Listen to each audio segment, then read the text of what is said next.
Bienvenidos al duodécimo, o será decimosegundo. Decimosegundo. Decimosegundo o duodécimo episodio de El Tablero Político de Cultura Jurídica ORG. ¿De qué vamos a hablar hoy, César? Bueno, tenemos un montón de cosas de las cuales conversar, pero como siempre en el menor tiempo tenemos el caso del TIAR, la doctrina Roldós, el 187.11, qué pasó con Edgar Zambrano, el amigo de Rubén, o sea, tenemos un montón de cosas de las cuales conversar. Rubén, entonces veamos qué pasa. Vamos a ver el tablero.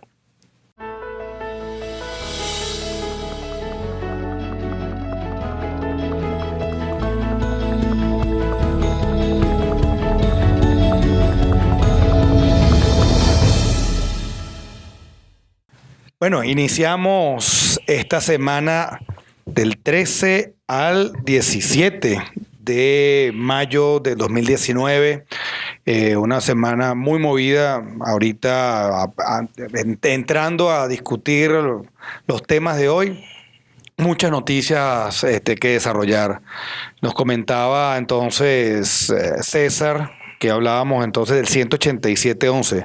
Vamos a recapitular qué es el artículo 187.11 de nuestro texto constitucional. Pero yo creo que antes hay que explicarlo un poquito en su contexto general. El 187 son las facultades de la Asamblea Nacional. Ahí hay un montón de cosas, no simplemente ese numeral onceavo, ¿no? Bueno, el onceavo está dentro de ese catálogo tan largo de muchas cosas que le corresponden a la Asamblea Nacional, poder legislativo en general, esa rama del poder que desde 2015... ¿Cuáles son las facultades rápidamente más importantes del básicamente, legislativo? ¿Qué le corresponde a una Asamblea Nacional? Uno, ser el representante legítimo de todos los que vivimos en un país y ellos son los que van a dictar, este poder. Siguiente, ¿cuál es el siguiente? Rápido. Bueno, el control del poder ejecutivo. Claro, y más importante, que no sea el ejecutivo el que dicta las leyes. Okay. En ese contexto, César, apreciaciones rápidas del 187.11. Primero, no es un botón rojo que tú vas a presionar en caso de emergencia. Eso no funciona así. De hecho, no es vinculante para ningún país extranjero. Esto más bien, este análisis de lo que es el derecho internacional consuetudinario, derecho internacional público, es muy interesante, porque es a través de los tratados como los países se pueden sentir obligados, pero no así como la gente piensa. O sea, tú tienes que ir a buscar la defensa de los derechos humanos, pero siempre bajo determinados paradigmas, determinadas características. No es así de fácil. Entonces, yo sé que nos ganaremos la animadversión de más de uno, pero el hecho de que por fin se cumpla el sueño de varias personas, que es que de pronto discutan el artículo en la Asamblea y digan, entonces pedimos la ayuda humanitaria, que vengan para acá y metan Marines aquí, eso realmente no es obligante. Es una utopía. Eso ya lo habíamos dicho en uno de los episodios, en el episodio que se llama artículo 187. Quizás lo estamos diciendo más claro ahorita, pero es que de verdad que sigue y sigue, y hay una serie de personas que han hecho una matriz de opinión bastante importante al respecto.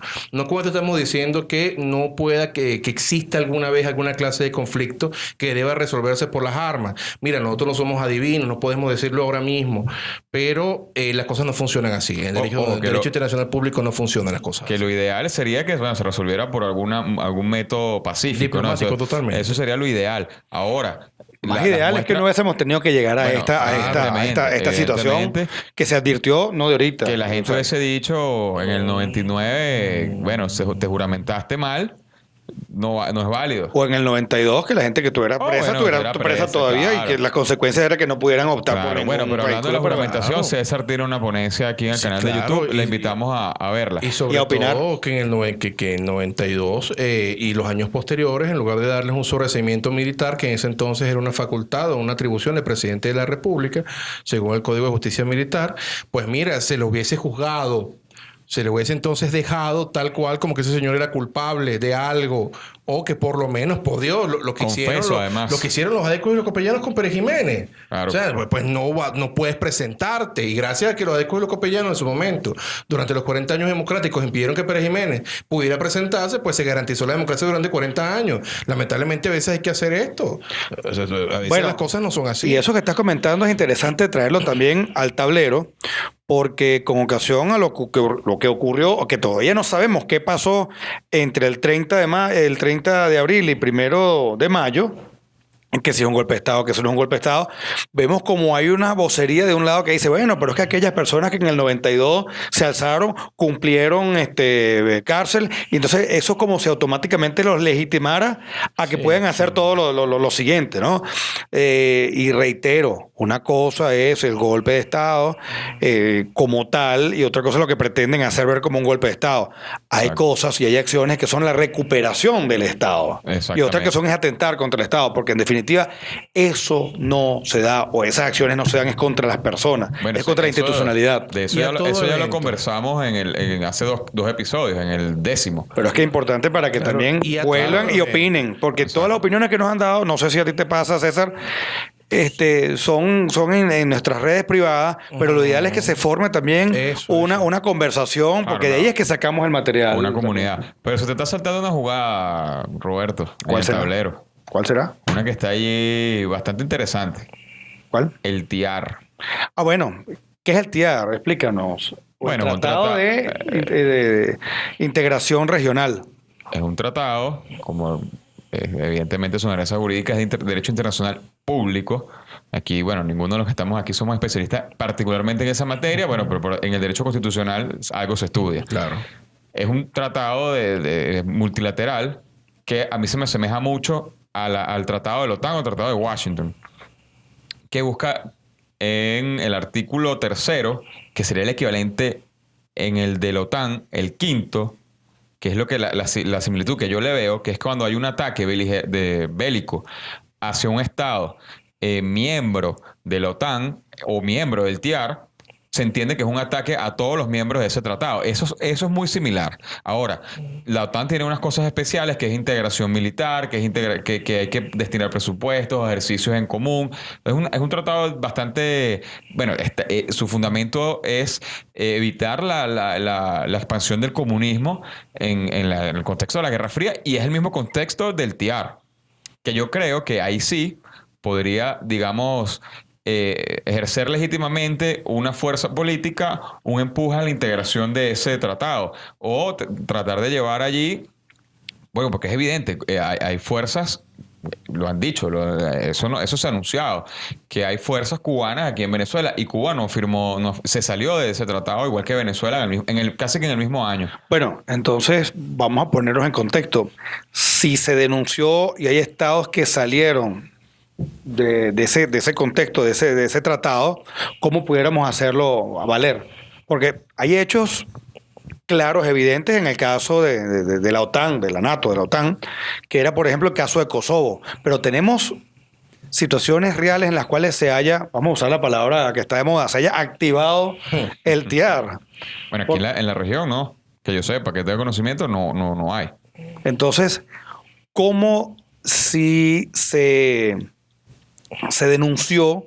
La denuncia de un tratado internacional significa que un Estado va a la organización y se abstrae, o sea, se sale de la norma que trata ese tratado, valga la redundancia, específico. Entonces, si Cuba no está, si Venezuela no está, ¿cómo podríamos válidamente aplicarlo? ¿Por principios generales? ¿Cómo crees tú? Bueno, fíjate, está el caso de Colombia, que dijo que el ELN está en el territorio nacional. Todos los cabecillas del ELN están en el territorio venezolano.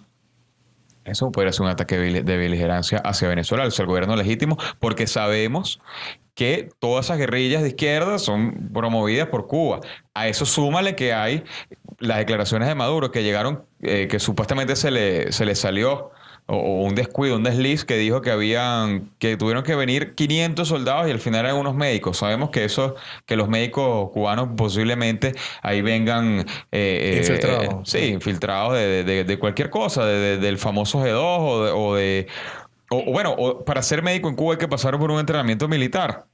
Bueno, pero es que más allá, yo veo el TIAR como que puede ser aducido, puede ser relegado, puede ser expuesto, no necesariamente por el caso del Estado venezolano. Claro, por un También Estado aquellos vecinos, porque claro. están viendo que hay riesgo, Claro, inminente. precisamente pongo el ejemplo de Colombia por eso. Claro. Porque bueno, ya Colombia solicitó, mira, presidente Guaidó, vamos a realizar las operaciones, nos autoriza a realizar las operaciones para capturar a los elementos del ELN. Mira, y casualmente el día de hoy, a pesar de que no está en la jugada prevista, en lo que estábamos, digamos, las piezas que teníamos cuando iniciamos, me llega una información, la habíamos leído minutos previos, sobre que Estados Unidos ha limitado toda clase de vuelo de personas y de carga entre el territorio de los Estados Unidos y Venezuela. Y una de las razones que se aduce para esa medida es que sienten que están en riesgo tanto los vuelos como... Entonces, date cuenta que de manera no unilateral, porque ellos no están imponiendo a lo mejor limitaciones distintas a las que les corresponden de su propio territorio. Claro. Entrar o salir de su territorio hacia Venezuela. Es decir, vuelos de aerolíneas americanas saliendo y llegando desde y hacia Venezuela. Exactamente. Es que fíjate que hay un antecedente, no recuerdo bien cuál era la aerolínea, me parece que era Malaysia Airlines, que fue derribado por un misil ruso. Y bueno, aquí sabemos que se compraron misiles rusos, o sea, sistemas antiaéreos rusos. Pero es que no solamente que se hayan comprado sistemas antiaéreos rusos, es que están metidos aquí todos los malos amigotes de los malos amigotes del mundo. O sea, es totalmente normal entonces que Estados Unidos quiera cuidar los intereses no solamente de sus ciudadanos, sino también de las personas jurídicas que hacen vida ya, como el caso de las aerolíneas. Es un peligro. O sea, a veces nos tomamos un poco a la ligera lo que está pasando en Venezuela. Sí. En Venezuela hay un régimen que no es reconocido por los países, dado que es un régimen claramente tiránico, que tiene como socios a todo malandro que existe en el mundo. Yo recuerdo en épocas del presidente fallecido que él no podía ver un malandro porque iba y le daba la espada de Bolívar. Entonces tú sabías más o menos quiénes eran los malandros del mundo porque tenían una espada de Bolívar. Bueno, Muammar Gaddafi tenía una. Todos esos malandros. Actualmente es lo mismo. O sea, en estos días a mí me dio mucha sorna como Kim Jong-un dijo, bueno, que estaba de acuerdo con Maduro. Evidentemente, señor. O sea, eso es una cosa lógica. O sea, todo... ¿Cómo que se llama el de Belarus? El de Bielorrusia. El Lukashenko. Lukashenko. Claro, todo malandro está a favor de esto. Entonces, sí. Claro, no solamente que está a favor de los malandros institucionales o que han robado la institucionalidad o que nadie ha hecho nada y bueno, se han quedado allí. Lukashenko, Kim Jong-un, Díaz-Canel, el caso de Al-Assad. O sea, todos estos malandros. Sino que también tienes entonces una serie de grupos irregulares adentro que esto es peligrosísimo. O sea, mira, hablaste de malandro y se me viene a la mente tu amigo. ¿Cuál amigo? El truán, que tú lo mencionas como tu truán favorito. No, ese es el truán favorito de este podcast. Ah, bueno. Porque resulta que con ocasión a los hechos hablaba de las telecomunicaciones, pero vamos a dejarlo al tablero internacional, porque precisamente habló de nacionalizarla o dio a entender que quería nacionalizar las compañías de telecomunicaciones porque había un porcentaje del país. Ya, pero ¿estaba borracho o no? No, parece que le han inyectado venadona. Bueno, pero ya va, es que hay algo que apunta César allí, que no es solamente que estén esos grupos, que es que el gobierno de facto de Maduro sigue es beligerante, o sea, la intención es ser amigo de todos esos, pero también ser activo en el ataque, ¿no? Porque, por ejemplo, no hay que dejar pasar por desapercibido que hayan felicitado el inicio del Ramadán, por ejemplo. Sí, qué cosas tan raras. Eso sí me lo perdí. ¿Qué pasó? No, pero yo no lo veo raro. Es que ellos quieren... pero raro para uno como occidental. Ah, bueno, pero por supuesto. También tú ves por lo menos el caso de esta... de la hermana del caballero que tiene estudios en psiquiatría. La Delcy, ¿no? Y el mismo El Aizami usan mucho el manto que utiliza la gente de Hezbollah. O sea, es que te dan mensajes todo el tiempo. Cada vez que salen en público. Ellos no se esconden. Claro, lo hacen a propósito precisamente para generar polémica. Para asusar, será. Para y una serie de cosas.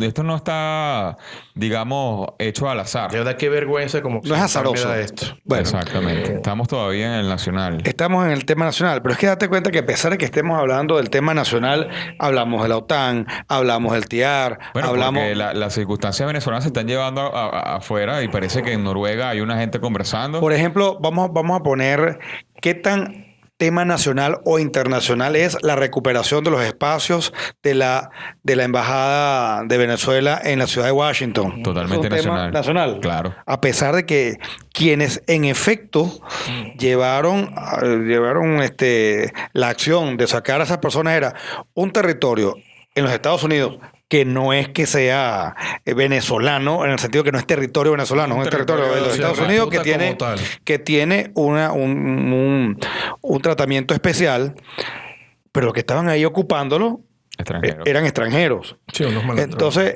son extranjeros y hacían valer, bueno, la inmunidad propia de las sedes diplomáticas. Entonces, ya va, pero tú eres el que estás invadiendo la sede diplomática. Claro. Y tú no puedes Bueno, enviar... de hecho, lo sacaron fue por un tema de trespassing, que es una institución anglosajona interesante. Sí, que es la afectación a la propiedad de manera violenta, que bueno, ojalá en muchos lugares hubiese la defensa de la propiedad no como derecho, sino como valor, Como porque existe en eso esos países. evita que haya ese tipo de situaciones. Pero en definitiva, Bueno, hablando vemos de- cómo la realidad venezolana trasciende nuestras fronteras y lo consideramos como si fuese un tema nacional. Pero sabes que Claro, Es decir, la venezolanidad se ha desbordado por eso todo lo el mundo. conversábamos hace unos días con unos amigos de la Universidad Católica.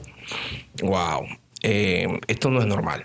No, no, O sea, para que nada. un Estado o que una nación vea la respuesta a sus problemas en instituciones y en gobiernos foráneos, te habla de una gran crisis del Estado-nación.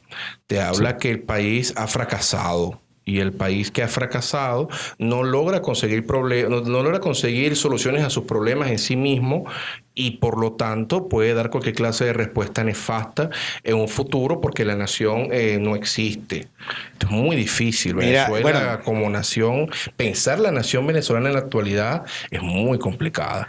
Y de aquí te comento que habrá mucho que escribir y que estudiar, Sí, porque claro. incluso el fenómeno de la globalización entra perfectamente para entender cómo las ideas o desideas o la manipulación y la tiranía hacen uso de las nuevas tecnologías para poder incidir en otras mentalidades. Generar terror Porque también. tú sabes, o sea, vamos a verlo un poquito en abstracto, más allá de lo que podemos sentir de la situación particular. Pero tú sabes qué es que un Estado distinto al tuyo, en el cual tú tienes una representación, un inmueble que está destinado a tu embajada en la capital de otro estado, lleguen otras personas Sí, y te invadan y se metan ahí. O sea, es que tú te acuerdas lo que pasó en Irán. O sea, tú sí puedes permitir Sí. que entren en otro lado otras Bueno, personas que tuvieron son... que sacarlo como con unas excusas que iban a grabar una película. Sí, había una película que Sí, se claro. llamaba... ¿Cómo que se llamaba esa película? Ahorita Un nombre nos de llegará. ciencia ficción, eso Sí, no recuerdo. pero de verdad son temas dignos de estudio desde muchísimas áreas de conocimiento, bueno, desde la tecnología. Bueno, estaba yo trabajando en la oficina y vi que había, porque date cuenta que a quien ejerce la presidencia en grado de encargaduría, que es el presidente, que es Guaidó, no tiene ninguna ventana abierta en los medios de comunicación tradicionales. Totalmente. Entonces, todo es a través... bloquean y bloquean YouTube. Y bueno, y hablando de YouTube, por favor, suscríbanse al canal, dejen sus comentarios y activen las notificaciones. Sí, para que... No, y no y con solamente eso nos eso. ayuda muchísimo. Porque así nos da luces en cuáles son los temas que tenemos que tocar mucho más con precisión. Y, por ejemplo, quiero invitar a César para que nos hable un poquito, porque también en el foro se está hablando de Zambrano. una de las doctrinas. No, vamos a dejar a Zambrano un poquito más allá, pero háblanos, César, de la doctrina Roldós.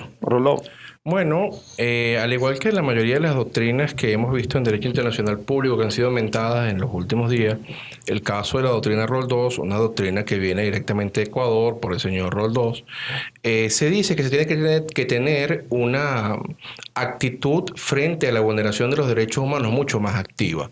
Claro, siempre en derecho internacional hay que entender a qué se refiere esto de ser activo, o sea, hasta dónde llega una participación activa y cuándo es pasiva, cuándo es un comunicado, una nota, algo activo, cuándo es algo pasivo, cuándo son otras cosas, realmente una actuación activa, valga la redundancia, hay que entenderlo, ¿no? El caso está en que algunos pocos abogados personeros del gobierno han dicho que como esta doctrina formaba parte de acuerdos y compromisos que se suscribieron en la Comunidad Andina de Naciones al haber también salido Venezuela de la Comunidad Andina de Naciones, una de las tantas barbaridades que hizo el presidente fallecido, evidentemente dejando en desmedro a los venezolanos en comparación con el resto del continente. Se dice que también entonces se olvidó esto de la doctrina Rodó y eso ya no aplica en Venezuela porque, bueno, no formamos parte de eso, lo cual no es así. La Constitución del año 1999, cuerpo normativo de rango constitucional, al cual yo detesto y delesno, no obstante, tiene un par de artículos muy interesantes que yo creo que es de las pocas cosas resaltantes del mismo, ¿no? El artículo 22 y el artículo 23, que establecen que se van a tomar con preeminencia todos los tratados internacionales con preferencia en derechos humanos en relación con la legislación interna. Siendo esto así, ustedes me van a disculpar, pero estas maneras de salirse de las cosas por la mala, aun cuando evidentemente garantizaban un ejercicio superior de los derechos humanos, como es el caso de la Comunidad Andina de Naciones, o el mismo caso del sistema interamericano, pues son denuncias de las convenciones que, si es que son denuncias o no, por lo menos son objeto de estudio, deben ser objeto de estudio. O sea, por el mero hecho de que Venezuela diga que se va a salir de un tratado, pues los derechos humanos que estaban allí por el principio de progresividad de los derechos no los va a perder el país, no los van a perder los nacionales. Entonces es una cuestión que hay que entender. La doctrina Roldós está totalmente vigente. Eso no ha dejado de existir en la legislación interna venezolana por el mero hecho de que entre todas las chabacanerías que ese presidente fallecido se le ocurriera un día sacar a Venezuela de la CAM para mantenernos en mayor atraso y oscuridad. Pero, ok, eso que comentas es sumamente importante. ¿Cuál sería el efecto de esta doctrina en su vigencia y en qué beneficios tendría un venezolano cualquiera respecto de ella? Lo que quiero hablar, no quiero que suene como demagogia, lamentablemente a veces suena así, pero dicho en esta tribuna, no tiene por qué sonar así. Esta doctrina lo que hace es garantizarle a las personas que los estados que suscribieron estos acuerdos tengan que tener una posición activa cuando consideren que en un país, bueno, no cuando ellos lo consideren, cuando existan pruebas objetivas de que en un país se están violando derechos humanos. Es decir, no podrían conformarse los países solamente con emitir una nota diciendo, pues estoy muy preocupado. Tienen que obrar activamente a favor de la recuperación del Estado democrático en el cual puedan esos derechos ser respetados. Esto evidentemente es mucho mejor entender que existe una obligación de los estados extranjeros que hayan firmado el pacto para obrar activamente en la consecución de la libertad venezolana, que nada más sean puras notas diplomáticas diciendo, bueno, qué triste que ustedes no tienen democracia. Bueno, creo que de eso trata y es importante saberlo. Es importante también, cuando hablamos ya en estas áreas, que es de advertir, tú como señalaste, Rubén, nuestra preparación exclusiva académica no tiene, digamos, una atención directa al derecho internacional privado. Exacto. O público, ¿no? El derecho internacional en general. Pero es que cuando se habla de derecho internacional público, digamos en su pureza máxima, ¿quiénes son los sujetos de derecho? Los estados. Uh-huh. Pero cuando hablamos ya de derecho internacional, de los derechos humanos, ¿quiénes son los sujetos de derecho? Los ciudadanos. Entonces, mal podría entenderse, bueno, yo me salgo de aquí, me salgo de aquí, me salgo de aquí y hago lo que me da la gana y violo todos los derechos que me da la gana porque somos soberanos para violar los derechos, ¿no? Y sacas de un sombrero la libre determinación de los pueblos. Claro. El pueblo determinó que quieren que lo maten. Entonces, como yo me eligieron, eso es lo que dicen. Yo los mato porque ellos quieren. Entonces, ahí viene otro elemento u otro principio que resulta derecho internacional y derecho internacional humanitario. También vemos cómo encaja allí, que es el de la responsabilidad para proteger. Porque entonces R2P, que también puede ser visto no solamente que directamente los estados, digamos como sujeto de derecho internacional, van a proteger, sino también cómo los ciudadanos de otros estados pueden exigirle a sus propios estados que ayuden a la otra persona. Porque en realidad la libertad no tiene límites, no tiene nacionalidad. La violación de los derechos humanos es, mira, grave es que violen derechos humanos en un municipio, en un estado, en un planeta, porque la responsabilidad es para que no se violen derechos humanos en ningún lugar. Pero antes de Y que no se repita. Roberto va a desarrollar esto en los próximos minutos con la prolijidad que estamos acostumbrados a escuchar a Roberto. Pero antes de eso, entonces a mí me gustaría decir lo que parece la traba para que exista este principio, el R2P, ¿no? Y es el famoso principio de no intervención. Este principio tiene que ser explicado porque, como diría un caballero bastante famoso en el siglo XX, al final de España, ¿no? O sea, ya me duelen los calcaños de estar escuchando siempre que en virtud del principio de no intervención los países tienen que agarrar y ponerse de brazos cruzados y pues que el señor mate a toda su población porque ese es su problema. Como por lo menos vemos el caso del imbécil de López Obrador, del ebrio nefasto ese. No, las cosas no son así. Cuando Benito Juárez habló de que el respeto al derecho ajeno es la paz, tanto entre los ciudadanos como entre los estados, no se refería a eso. Se refería era a que tú no puedes venir, porque Napoleón III te apoye, a venir a invadir para acá, México, y formar un imperio. O sea, estaba refiriéndose a eso. Claro. Por eso los dichos de las personas tienen que ser entendidos en su justo contexto histórico. El caso del principio de no intervención surge también en esto. O sea, existía un gran miedo de que las potencias imperiales pudieran tomar los países como les diera la gana. Por lo tanto, se dice, bueno, mira, el principio de no intervención. Nadie puede, siendo un Estado extranjero, participar en la política interna o cambiarla o malbaratarla para su interés. Este fue un principio absoluto en su momento, claro, porque estamos hablando de potencias imperiales. Y lo sigue siendo, pero es que tú lo que no puedes intervenir, por ejemplo, en el contexto. Hay una caso Francia, Revolución Francesa, que creo que es el caso más evidente. Bueno, el único país de Europa que prácticamente se volvió una república. Bueno, tenía el imperio austrohúngaro, el otro imperio por aquí, la monarquía española, tenía un montón de cosas alrededor que no le convenía que haya un foco revolucionario que mandar y le fuera bien. O sea, ¿qué le interesaba a esos imperios? Bueno, derribar esa república y restaurar la monarquía. Entonces, eso es lo que es el principio de no intervención. El principio de no intervención no significa precisamente lo que tú dices. Bueno, vamos a esperar que esta persona mate a todo el mundo y bueno, y ya. Claro, y es que recuerden que el mundo se ha movido. El principio de no intervención ha dejado de ser un dogma absoluto y erático que está allí para ser interpretado a la luz de las nuevas posiciones. Uno de los grandes hombres que habló en contra de este principio de no intervención, diciendo que eso no puede ser para ningún tirano, fue don Rómulo Betancourt. Cuando Betancourt dijo sencillamente, miren, caballeros, ya va, no podemos estar apoyando a ningún hombre por el mero hecho de que haya conseguido el monopolio de la fuerza en un país. Aquí no podemos aceptar a nadie que no haya llegado por una vía democrática. Eso lo dijo Betancourt y es la famosa doctrina Betancourt, y después se ha explayado hasta llegar a la doctrina actual, que es el respeto irrestricto de los derechos humanos. O sea, partiendo de la doctrina Betancourt, de la misma doctrina Roldós y la doctrina de los derechos humanos, de respeto irrestricto de los derechos humanos, entonces allí es cuando podemos interpretar el principio de no intervención y decir, claro, no vamos a intervenir si este es un país democrático que respeta los derechos humanos. Pero si de pronto un malandro se apodera de todas las instituciones, mata a los ciudadanos y dice que él es el bravo porque las cosas son así, pues entonces allí no es que no exista no intervención, no hay un gobierno legítimo que pueda impedir la intervención. Por lo tanto, tenemos entonces que obrar activamente para la consecución de la libertad del país y no podemos reconocerlo. Esto no es más que la interpretación de la doctrina Betancourt, la doctrina Roldós y la doctrina de los derechos humanos.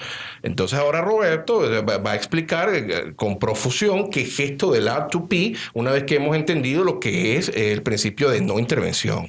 No, por supuesto hay que ver las distintas épocas de la humanidad.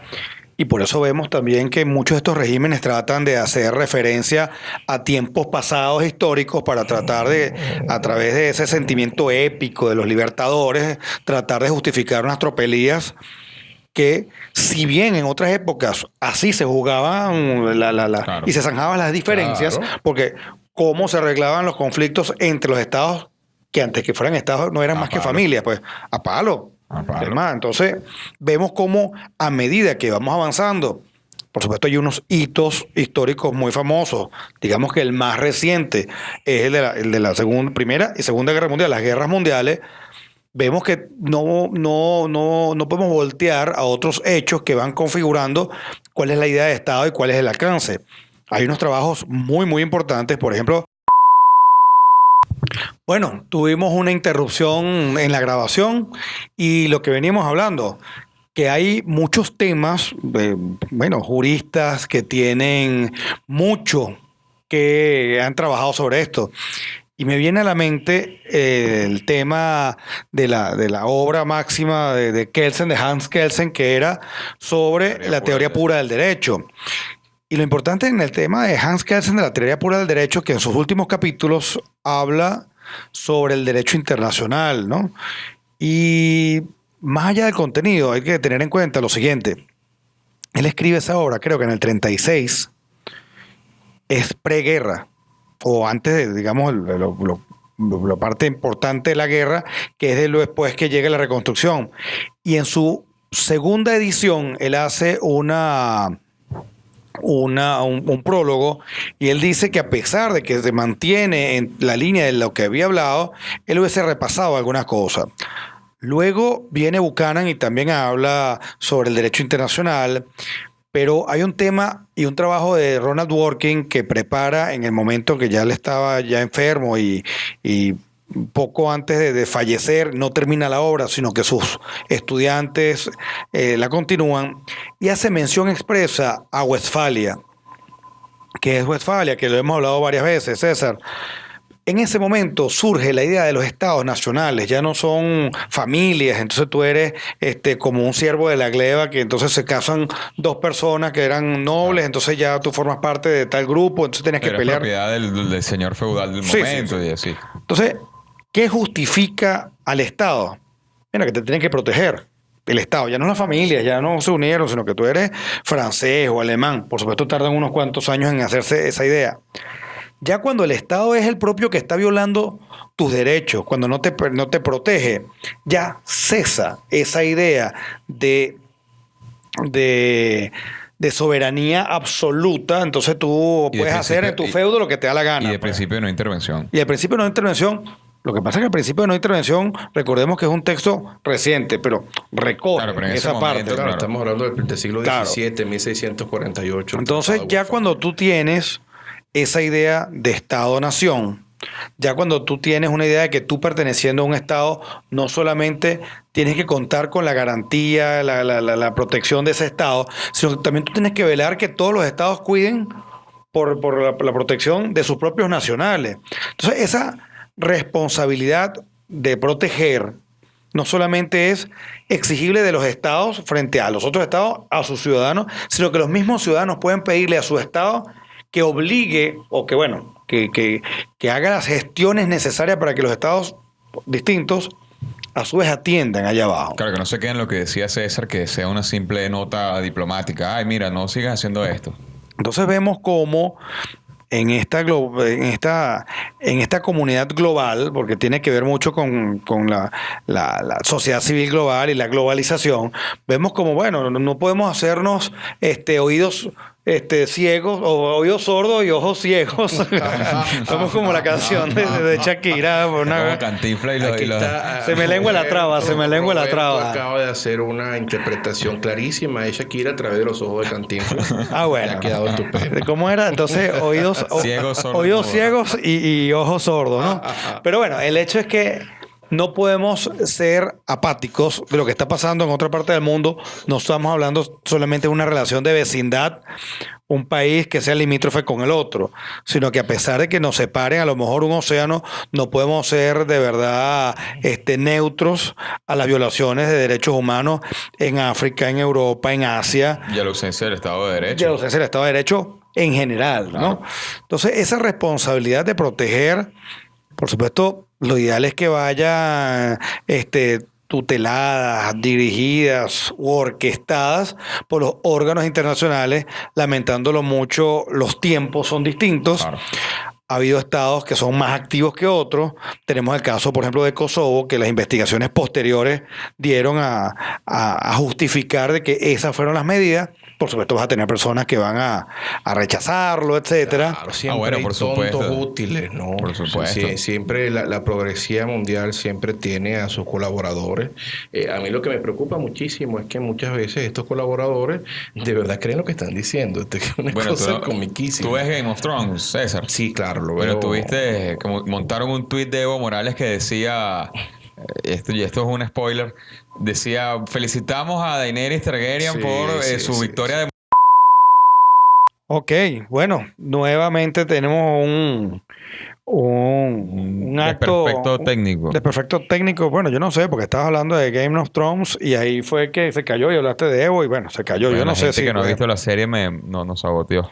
Bueno, terminemos entonces lo que llaman manual u oral.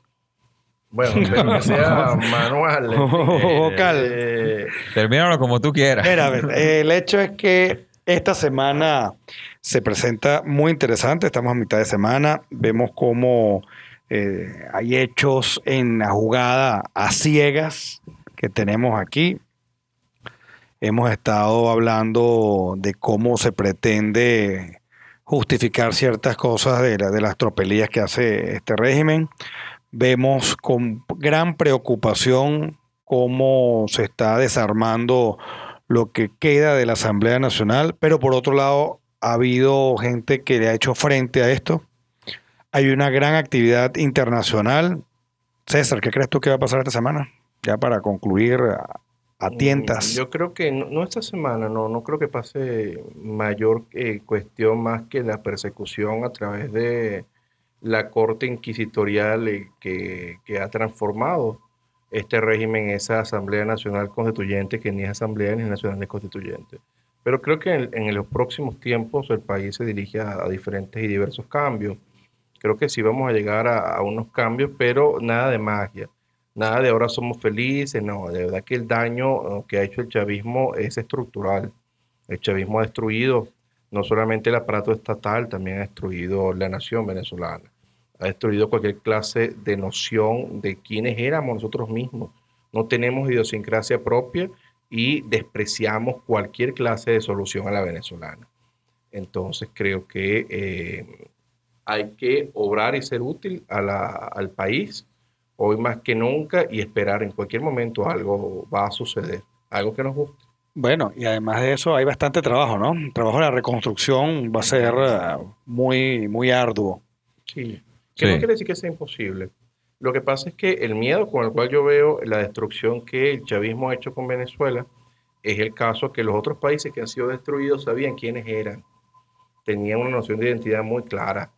Los alemanes siempre supieron quiénes eran, los italianos supieron quiénes eran, los españoles sabían quiénes eran. Pero por su parte, el venezolano no parece tener mucha conciencia de su identidad.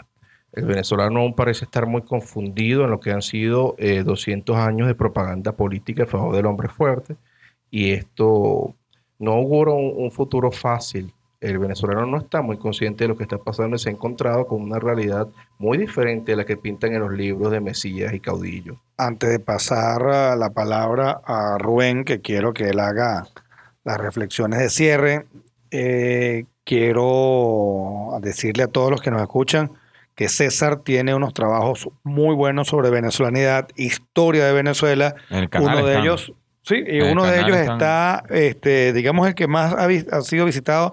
Usted quiere saber de verdad la historia práctica de Venezuela, síganos, búsquela en el canal de YouTube. Es uno de los primeros videos porque de verdad para la reconstrucción de Venezuela hace falta reconciliarnos con la idea de venezolanidad y no con lo que nos han vendido que es el venezolanaje. Saber que la nobleza propia está aporreada, pero está allí. Basta limpiar un poquito de todo esto que nos han impuesto, que no es de verdad el sentimiento digno de venezolanidad. Y yo creo que tenemos las herramientas suficientes y la identidad, a pesar de que tú lo muestras con tanta preocupación, está allí. Yo creo que no nos las han matado. Creo que a eso ocurriremos y lo sacaremos adelante. Yo creo que en efecto es así. Sí, todavía queda identidad venezolana. Me queda cerrar con unos comentarios que vi por Reddit, ¿no? Que dice que hay gente que no va a ver el podcast porque, bueno, estamos hablando sobre eh, justificando o explicando las acciones del régimen y no es así. Todavía queda gente que no entiende qué es lo que está pasando. Yo creo que ese es nuestro trabajo, ya que ejercer derecho ya es una tarea imposible. El que no está preso está con miedo, no puede plantear lo que se debe plantear en los tribunales, que es una correcta interpretación del derecho, un derecho que sirva para solucionar los problemas de los ciudadanos entre sí y de los ciudadanos contra el Estado, ¿no? Sabes que yo voy a ser muy antipático con el comentario, pero la verdad que es que esta clase de cosas ya me tienen la vida triste. Aquellos que quieran ver un podcast en el cual uno que se pone a decir, hay que invadir militarmente Venezuela y vamos a comenzar por aquí, y entonces tal persona dijo tal cosa y tal otro dijo otra cosa, y de una interpretación de lo que dice Pompeo Sevesto, váyanse a Twitter. Exacto. Váyanse a Twitter y van a seguir unas cuentas de unos caballeros que en su vida han dicho cosas serias o cosas concretas que de verdad han pasado, que se creen la quinta esencia de la sabiduría y que tienen una corte de aduladores. Pues allí los pueden buscar.